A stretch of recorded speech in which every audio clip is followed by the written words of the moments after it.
and welcome. You're with us here on Business Today. I'm Abha Bakaya. Here are the day's top stories.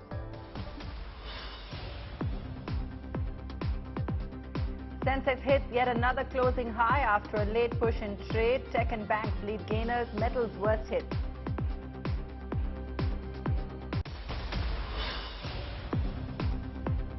Two big listings on Dalal Street today. Bikaji Foods ends 5% higher. Medanta parent Global Health gives investors a 26% listing gain. Dr. Naresh Trehan tells Business Today TV that the company's focus is on affordable healthcare.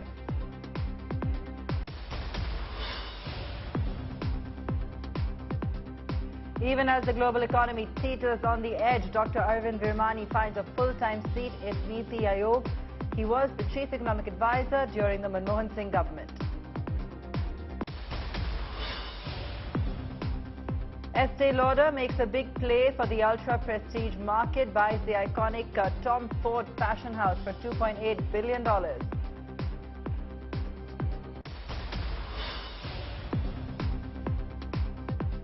Bad times for many startups as funding pipeline dries up, forced to shed employees. A report places the number of tech layoffs this year at 30,000.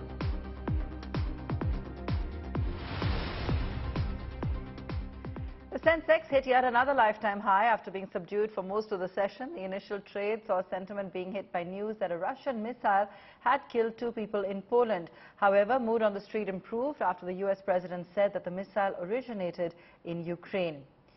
The Sensex ended up 108 points to hit a new high of 61,981. The Nifty was up just about 6 points. Kotak Mahindra Bank led the gains with a 2.8% rise. Other gainers included Coal India, Dr. Reddy's, HDFC Bank and Hindustan Unilever. Nifty losers today included Apollo Hospitals, 2 Adani Group companies, Enterprises and Ports, Hindalco and JSW Steel. As markets inch up every day, what should be investors' approach? Where can better returns be found? My colleague Sakshi Batra spoke with Chandan Taparia of Motilal Oswal to find out what the strategy should be at a time like this. We believe that this momentum could continue into the Indian market. If you look at the price actions and price internal, your market is continuously making high rise, high lows. If I talk about the weekly chart, India VIX is continuously falling down. However, today it is spiked by around 6-7%, but overall from last 7 weeks it has corrected well. So falling volatility, increasing FI's long short ratio, stable put call ratios and hold of the heavyweights counter clearly indicates that we are all set to head towards the new lifetime high.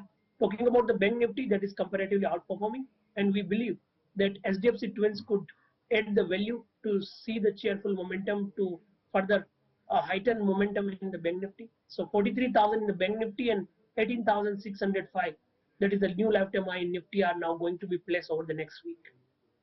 Okay, understood that. You know, if you have to tell all the investors as a strategy, how should they be approaching the markets? Where is that alpha going to come across? Equity is going to generate the alpha for you compared to other assets class, whether you talk about the gold, property, FD and anything. So first you have to stay invested in equity, and that really rewarded well for the people who invested in last 2-3 years. Second, when you talk about sector in equity market as a whole, then I believe that banking counter are likely to do well. We have positive in the banking consumption, selective defense name. So in banking, you can continue to be with investment of SBI, ICICI Bank, HDFC Bank. These couple of counter are likely to generate alpha compared to the Bank Nifty and Nifty as a whole in this market. Second, we believe that auto sector will do well. Auto has really done well in this year, up by around 20%. However, it has been consolidating from last 3-4 days, but major trend is positive. And we believe that here you have safety as well as the potential for the upside momentum. So we'll focus on selective auto names, especially when I talk about the TVS Motor or counter like M&M. These stocks are well positioned to see the further uptick in the market with the market momentum. So auto is the one segment where we'll have positive view. We have positive on the defense name, whether you talk about HAL, BL, Cochin Shipyard, Mazagon. So if you are looking for a stock specific, then definitely your position should be built here. But still selective IT counter could do well. However, even after recovery, we are down by around 22% in Nifty IT in this year. But I believe that counter like HCL Tech or Infosys and TCS can provide some safety. So I think one should select such name to be in this market like defense, banking, financials, selective auto, and these stocks have potential to generate alpha in this market. Is there a space? Is there a sector? Are there some particular stocks where one should absolutely abstain from, stay away from? If there is anything on the top of your mind, could you share that? We'll avoid mid-cap, small-cap name. Okay. We'll avoid few pharma name because we believe that even if market recover, it is going to be very tough for these stocks to perform well. So apart from selective financials, banking, defense, auto, FMCG, I'll avoid all other names which are volatile. Even if you talk about the media names, I'm not going to pick them because they are highly volatile, not performing when market is performing. So it is very tough for these stocks to perform well even if market consolidate or correct. There have been two new listings in the stock market today. Bikaji Foods, which raised 881 crore rupees, opened at a premium of 8% on the NSE. The stock ended up 6% at close of trading. The other listing was of Global Health, the parent company of Medanta Hospitals. The company listed at a premium of 19% over its issue price and ended the day with 24% gains. My colleague Sakshi Batra caught up with Dr. Naresh Trehan, Chairman and MD of Global Health, after its successful listing. Sakshi began with asking him his first thoughts on the strong listing. Here's an excerpt. True that there is a good feeling around the fact that our listing has been successful. It proves two things. The growth story of Medanta as a part of Global Health has been on the back of providing the highest end of multi-specialty care on the same platform by the best of kind of doctors to the patients at as affordable a cost as possible. We now have 5 functional hospitals and the 6th one is coming out of the ground in Noida. So it's a very steady but very strong growth. On the back of that, the whole IPO, because it's one of those points in a company's life that you need to become more outward looking, where you can actually grow faster.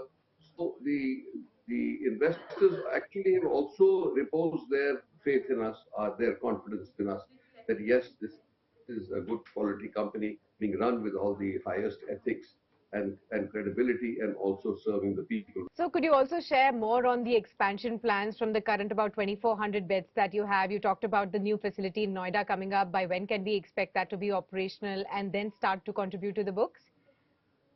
So as we speak, today we have about 2,500 functional beds. But our hospitals like Lucknow, Patna, they still have capacity to grow. So like Lucknow is 1,000 beds, 500 are functional, and more beds are being made functional right now. So there is growth there already, which is going to be in the next 12 months or so. And similarly in Patna, where we have a 650 bed hospital, 330 beds are functional today, and they will also double in this period that we're talking about. And then Noida. So we have a good 1,000 beds on the anvil. So we expect that with the completion of Noida by early 2025 financial year, that we should have then 3,500 plus beds. Since I was asking you about expansion, in the future, do you have any plans to also go international? So we are looking at everything. There is no exclusion, but there are principles. The principle remains the same as I told you, that we should be providing the highest end of care, so that our quality never gets diluted. There are many models that are available, as you know, M&A, O&M, greenfield, brownfield. All these things are on the table for us. We are agnostic to what kind of facility, but we are only principled to say it has to be able to provide the highest end of care in the environment that we go, and we serve the largest population possible at the best price, so that over a period of larger volumes, we make enough revenue to justify the faith or the confidence that the investors have reposed in us. So what is the current revenue mix like? Where are the revenue contributions coming in from going forward? Which are going to be the key growth drivers for you? So as you can divide it up into two, the mature facilities and the recent facilities. So more than 6 years we consider the mature facilities, and that is Gurugram, Ranchi and Indore. So those are the ones that will continue to show growth as we move forward. Look, what is the return on capital in the mature facilities? That's close to 27%. So there is a very healthy growth there. If you look at the newer facilities, Lucknow broke even within first 12 months. Gurugram broke even in 15 months, but Lucknow did even better. And Patna, which is now operational, actually just about 8 months or so, is already well on its way to breaking even. Also wanted to understand on the margins front. I think you, locked in an EBITDA margin of about 22% in FY22. What is the margin outlook from here on for FY23 and beyond? So, in our way of thinking and the way medicine should be practiced, it should be somewhere between 22 and 25, because of the fact that you can overcharge, you can do many things, but I don't think that's a good thing to do. So if you want to stick to the core value of medicine and taking care of patients, your EBITDA levels of around 25% should be max. 1 or 2 up and down is okay. But to try to go much beyond that, you will do something, will crack, something will give. Either your principles, or you're overcharging, or you're under providing the quality. So I think that there is a morality to it. Like I always say, good medicine makes good business does not make good medicine. With the bumper festive season behind us and stock markets touching new highs, the question being asked by many is, will the economic momentum continue, or will growth fall prey to global headwinds and inflationary pressures already undermining the Western economies? Business Today TV's Prerna Liddu caught up with Neelkant Mishra, the India equity strategist at Credit Suisse. Listen in. In the first phase of the recovery, as the lockdowns are lifted, you will see those excess savings starting to get spent. So that's the best way for the lower income to start emerging. And we see very good signs of that. So as tourism comes back, as various services, education, so all of those services come back, I think the jobs are also going to come back for the lower income households. And I think over the next 6 to 12 months, you will see a very steady recovery. Look at two-wheelers, right? Despite having sufficient supply, this was a very weak market. The last 2-3 months, there's been a steady improvement. It is still not very strong, but there is a steady improvement in that demand. Good that you spoke of two-wheelers and the auto industry. It has been under a lot of pressure in terms of supply side demands and fuel prices going up. There's a lot of external factors at play. What can a country which is dependent on imports do in such a case to navigate and sort of de-stress itself? See, the reality is that we import half of our dense forms of energy. And therefore, the cost of energy will be high. And so if there is global volatility, energy costs will go up. What needs to happen from a consumption perspective, from the perspective of protecting the industry from volatility, is that you keep the fuel prices less volatile. Right? So I think very prudently, when oil prices were plunging during the pandemic, the government raised excise duty. And as the crude oil prices went up, they started cutting that excise duty. So I think the objective should be to keep retail prices steady, though not overly protective, because the last thing it's also about affordability, right? So we have a significant balance of payments deficit right now, which we need to bridge. So some amount of that pressure needs to be passed on, but if you pass on too much, it becomes it breaks a few things. So I think keeping fuel prices steady is extremely important. We also need to accelerate the transition towards about forms of energy which we have enough of. For example, we do have coal, we have renewables like solar, and there's quite a bit of solar available in India. But for that, we need to electrify our transportation. So I think prioritizing capex in railways, I think the government has done a phenomenal job with national highways, expressways, even state governments have done an exceptional job.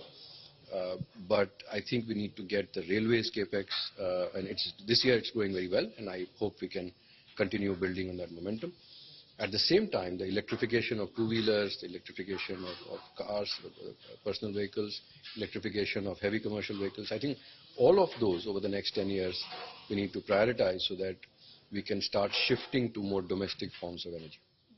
What about jobs and in terms of consumer confidence going forward? How do you see that shaping up? So, one of the most reliable indicators of the job market is the demand for Narega, right? So, because it is only the very desperate who will want to work for 200 rupees a day in the hot, searing sun. This demand had shot up during the pandemic, during the lockdowns, because people went back to their villages, they had a shortage of jobs, and they were desperate and they sought this work. This demand is now almost back to pre-COVID levels, which means that the number of desperate people who are seeking Narega work has come down, which means there is some normalization in the job market. Where I think that significant improvement can happen going forward, especially at the lower income levels, is in the construction market. So the real estate market, which was supposed to have recovered in 2018, and then if you remember, there was an NBFC problem which led to the bankruptcy of some housing finance companies and then some real estate companies. Then 2020, this was supposed to have normalized and COVID hit. So now we are seeing a recovery which is long delayed, right? It's been delayed by at least 4 or 5 years, and it has been running, the down cycle has been running for nearly a decade. So if the real estate cycle, construction cycle picks up, I think it will create a large number of low-income jobs, which is required for healing of balance sheets which have been broken by the pandemic. The Great Indian Startup Party of 2021 has ended. 2022 has been a year of reckoning for startups as well as their employees, many of whom are finding themselves out of jobs. According to an aggregator site, nearly 30,000 startup jobs have been lost this year. Once a poster boy of the Indian startup ecosystem, EdTech company Bikaji today tops the list of companies laying off employees.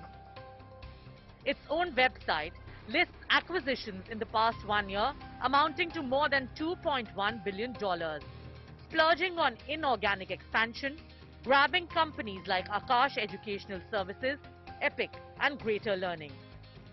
Its results for 2020-21, announced after a delay in September this year, shocked analysts with a 4,588 crore loss.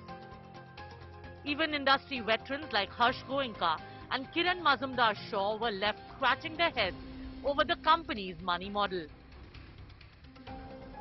But the real impact is being felt now, with Bikaji letting go of 2,500 employees this year.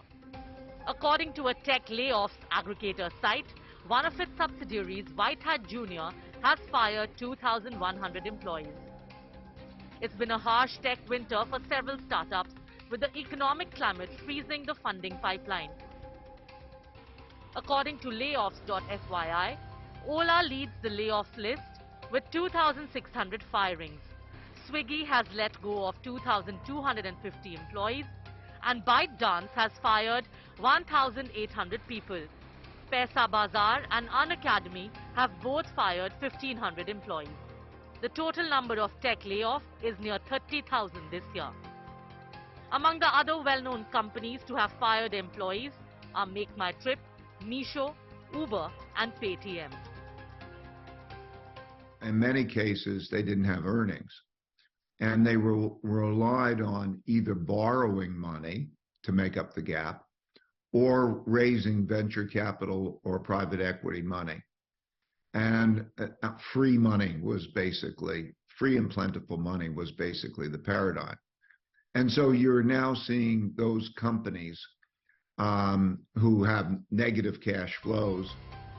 The Indian startup space grew at a jaw-dropping pace last year, with more than 40 companies turning unicorns in 2021. However, with funding drying up, the decline for many has been equally dizzying. Well, despite the gloomy outlook because of the job losses and cost cuts, experts believe that this economic downturn might also have a silver lining. Experts say that now companies would move towards sustainable business practices, preferring profitability over aggressive expansion. What's going to happen? Only time can tell. This was Akanksha Chaturvedi for Business Today TV. In one of the biggest consolidations in the global beauty business, Estee Lauder has agreed to acquire Tom Ford in a deal valued at roughly $2.8 billion. The sale had drawn big names in luxury, including Kering, the parent company of brands like Gucci, Bottega Veneta and Alexander McQueen. The acquisition, still subject to regulatory approvals, is expected to close in on the first half of 2023. Tom Ford is best known for its menswear, though it also sells women's wear and accessories, as well as a fast-growing high-end line of cosmetics and fragrances. Tom Ford's beauty business is considered a so-called ultra-prestige brand. Tom Ford, the founder, is expected to serve as his brand's creative head through the end of 2023. With Uttarakhand opening up doors to legalized hemp farming, one of the startups looking at the opportunity is Bombay Hemp Company. The Ratan Tata-backed startup is looking at growing industrial-strength hemp within strict international parameters. My colleague Dev Kotak spoke to the company's chief legal officer, Delzad Deolaliwala, about the future of the industry. I am joined by Delzad Deolaliwala, who is the Chief Legal Officer at the Bombay Hemp Company, funded by Mr. Ratan Tata. Let us try and understand what this concept of hemp is and what this massive victory that they have been talking about comes for them and what it really means after a span of 6 years of constant struggles and failures. Thank you, Delzad, firstly for speaking to us. I just want to try and understand why is it such a big occasion at the Bombay Hemp Company and for several other stakeholders in the hemp industry and association. What exactly happened in Uttarakhand? Right. So the policy of industrial hemp was made in 2016 by the state government of Uttarakhand. Primarily the excise department was the one who formulated the policy. The most important thing over here is that there's a permissible limit of 0.3% THC when it comes to industrial hemp cultivation. And there are two main uses of the plant. The fiber and the seed is what the main uses of the industrial hemp crop is. So when we made the policy, the most important thing was to also do a lot of scientific research on the policy regarding what kind of seeds can be used, what kind of institutes can be enabled to use those seeds. So we started working most importantly with the state government of Uttarakhand, where GB Pan Institute was the main primary institute that we are working with for doing a lot of understanding on how genetics of hemp grows in that state, and also CSR NBRI, National Botanical Research Institute, Lucknow, where the main body to understand the full germplasm, the full application of hemp. So when it came to that important aspect, Uttarakhand gave us the right opportunity, the right platform to get a license for the first time in the country to allow us to grow industrial hemp and use it for these two main purposes, where a scientific research was important, and that's what we have done since 2016 with CSR, NBRI and GB Pan Institute to get the right seeds, to get the right application of industrial hemp in the country. China's zero-tolerance COVID policy is angering its citizens, and nowhere is the slow burn more evident than in the southern manufacturing powerhouse of Guangzhou. Scenes posted on social media showed the unprecedented scene unimaginable in the authoritarian Chinese society.